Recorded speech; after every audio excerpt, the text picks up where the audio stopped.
year, well, on Tu B'Shvat, the 15th of Shvat, marks the Hilula of a really great Tunisian rabbi. His name was Rabbi Yinon Houri Z'tl Libracha. Now, he was born in English in 1925 on the 11th of December and passed away on the 7th of February in English year 2004. He was approximately 78, 79 years of age at the time he passed away. Be one of the famous rabbis of Yeshivat, Rachmim, let's say one of the bastion of Yeshivot in Israel, Sephardi Yeshiva, and also he'll become the Rosh Kowel of Xayim in Gva'tayim naturally being quite close proximity to Ramat Gan and Tel Aviv, respectively. Let's explore a few of the highlights of the great rabbi's life. Now, he was born, it was reported over, on the eve of Hanukkah, on Erev Hanukkah, in the great square in Jerba. Remember, Jerba in Tunisia had a great Torah Jewish community in itself and came from great rabbinic heritage. His father's name was Rav Chaim Khoury, let's say arguably one of the most well-known and greatest Tunisian rabbis of the last few hundred years, and his mother's name was Rabbanit Sadona.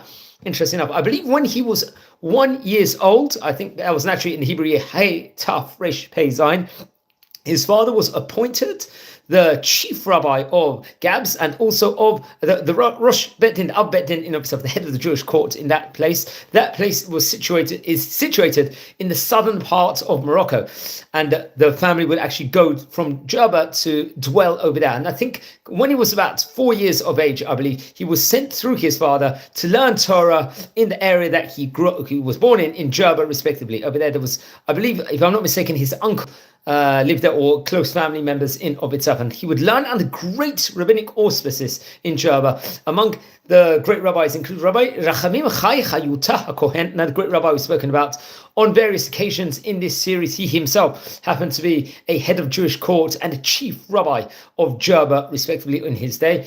Another great rabbi who would learn under was Rabbi Raphael Kadir Tzaban, another great rabbi who would later on become the president of Yeshivat Rachmim when he would move to Netivot and to Israel, respectively. And Rabbi Yosef Soso HaKohen, another great rabbi who passed away in 1980, that was, I believe, deputy to the head of the Jewish court in Tunis, respectively. So really, really great Rabbonim. He was learning under probably a galaxy of the greatest Tunisian Rabbonim. I think, come what the Hebrew year, Hey Taf Shin Bet, he would have been 16 years of age. That would have been about the year 1941. He would start learning with various different Talmudim in Yeshiva in Jerba, respectively.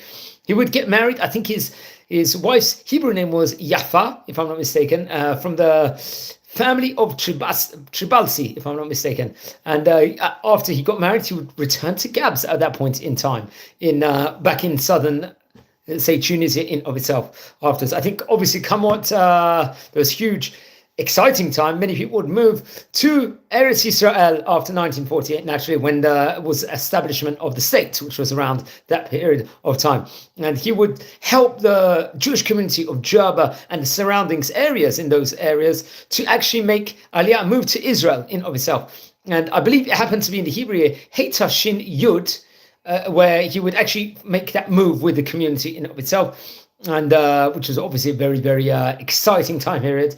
And there was a huge wave of Aliyah from Tunisia, respectively. I think that was it was possibly around the year 1951, if I'm not mistaken, where he would make that specific move in of itself, if I'm not mistaken. And many people would, as we said before, will emigrate to Israel. He, I think, originally came, and he would stay by the residents. And it was arranged by Rabbi Shmuel Idan, another great rabbi we've spoken about on various occasions before, who happened to be the founder of Kisei Rachamim, if I'm not mistaken, in Israel, and the rabbi of the Beit Rachamim synagogue in Pardes Katz. I think a period of time later, his wife and 3 sons will officially also make Aliyah to Eretz Yisrael, and they would live in the Sharei Olim area in Haifa originally. Then they would move, I believe, to the area of Pardes Hana in the Beit Olim in of itself, and later to Ma'abar in Lod. So very, very much well traveled all over Israel. I think finally they would have a permanent residence in the Pardes Katz neighborhood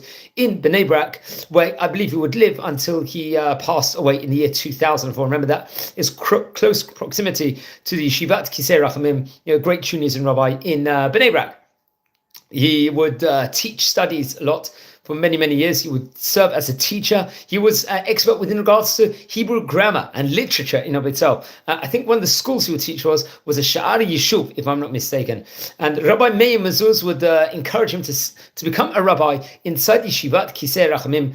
And he was considered one of the most prominent rabbis in this great Torah academy, Yeshiva, in of itself. And I would very, very much recommend anyone that's visiting the area of Bnei Brak to visit the Yeshivat Kisei Rachamim. I think Kamot the Hebrew year, Hey Tafshin Nun Bet. This was approximately, I think, the year 1991, if I'm not mistaken. There was an establishment in the Giv'atayim neighborhood of the Kowel. I think it was first Kowel actually in this city, called the Giv'at Chayim, which was named after his father, Rabbi Chaim Houri. And he would serve as a Rosh Kowel. That was a fantastic institution, and really injected a great amount of Torah inside this area in Israel. Remember, Giv'atayim is situated quite near Ramat Gan and also Tel Aviv, respectively. I've personally been in that area on various occasions before, also, which is interesting enough. So he would actually really, really bring about a huge amount of Torah inside this place. And he was known for having a simple lifestyle, and will give various different brachot to many, many different people who come to him for blessings and for advice. I believe he was 78 years of age at the time he passed away. And at his funeral, there were many, many great rabbis, including Rabbi Meir Mezuz. He was, obviously, he would eulogize him in the funeral, and many of the other great rabbis, I think, including Rabbi Shlomo Moshe Amar, happened to be, and also Rav Tzion Baron, another great rabbi. And I believe he was buried in the cemetery in Ponevezh Cemetery, by Ponevezh Yeshiva, in Bnei Brak, if I'm not mistaken. I believe his son actually published a book called the Shemesh Yinon, if I'm not mistaken, with various different chidushim teachings in of itself. And also there was a book, the Chayim, also on the, let's say, the chronicles and the family of his father, Rabbi Chaim Houri. So it was a very great books. I actually personally saw one of the books at one stage in time in a synagogue near me in the city of Bet Shemesh. There was many of the was printed in the Shemesh Yinon, in his books, various different novels, which actually there was different writings from Rabbi Meir Mezuz also, and I think it was printed in the collection of the Or HaGanuz, if I'm not mistaken. And I would recommend everyone to purchase this book. There was an organization that was established to help needy families in his name called Hashtag Yinon. I believe that it's something bringing about huge Gimulot Chasadim and Chesed. And I believe there was an announcement of a city named after him in Bnei Brak. This was, I think, at a period ago, if I'm not mistaken. I think it was around the year 2020, if I'm not mistaken. The Ganei Gad. This was in Bnei Brak. In the Rehov, there was in that specific area in itself, there was named the street Rabbi Yinon Houri. Very interesting enough. And I think there's a grand Hilula every single year on the day of his passing.